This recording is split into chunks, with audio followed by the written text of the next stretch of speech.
10.65 using algebra to solve for missing dimensions for a triangle plus a rectangle. I can use algebra to solve for a missing dimension of a triangle and a rectangle. Yes, thank you. I'm going to go over our vocab words because I think they're really important. We have algebra, and algebra is using letters, A, B, C, D, E, F, G, the alphabet, right, to represent a number. We have cross-reducing, which we talked about cross-reducing over here. We did an example of it for you. It's where you're taking a common denominator, or common factor, excuse me, from both your numerator and denominator, but of opposite fractions. So, right, the two green ones are opposite, the two red ones are opposite. And you found what goes into both of those numbers. That's going to come in handy when we're talking about triangles. Then we talked about inverse, and we're talking about inverse operations here. I guess we do talk about inverse numbers as well, but we won't get into that. So we talked about inverse as the opposite. So the opposite of subtraction, right, was addition.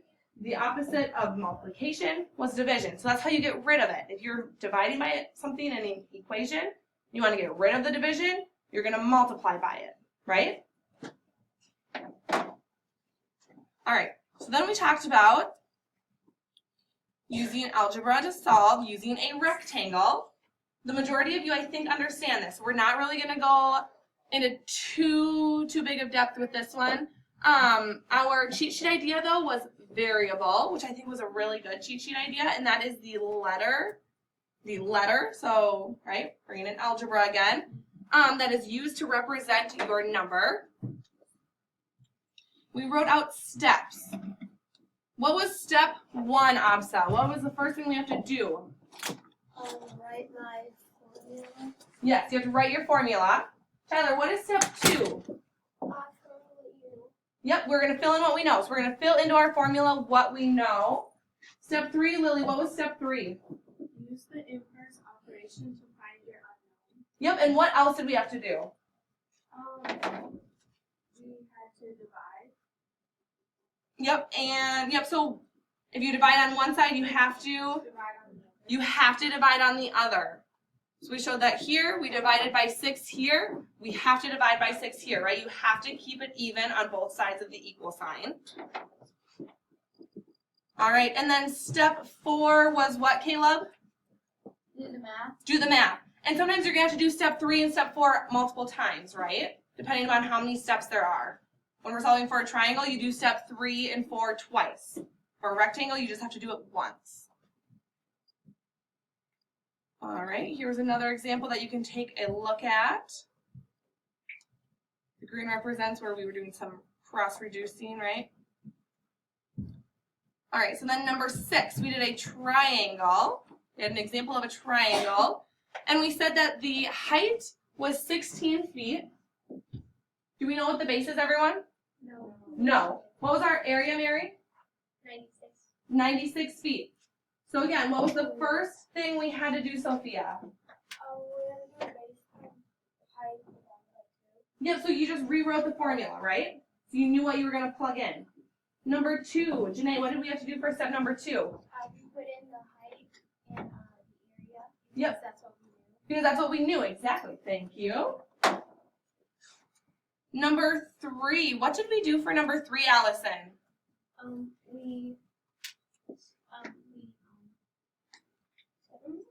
Yep.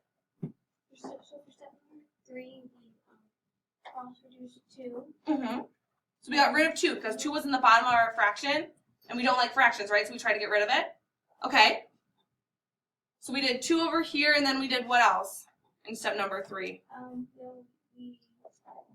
We had a 2 here. Where else do we have a 2? Right. Over here? Yep, because what you do to one side, you have to do to the other. Right? All right, and then Caleb, what did we do for step number 4? Step number 4, we just did, after we did all that, we did base times 16 equals 192 because 96 times 2 was 192. Yep, and our 2's up here canceled out, right? Yes.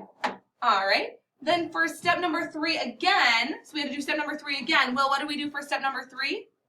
Since it was still base times 16, we had to divide base times 16 by 16. Yeah, because we still don't have our variable by itself, right? Yeah, and then that got us just to b as b times 16.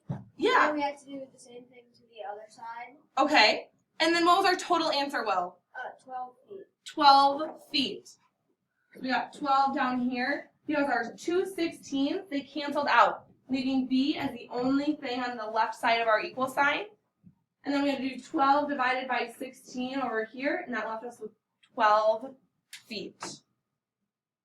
All right, and then we had one more example down here of another triangle using different numbers, but it was the same process, same steps. You can look through that one. Any questions before I end the video?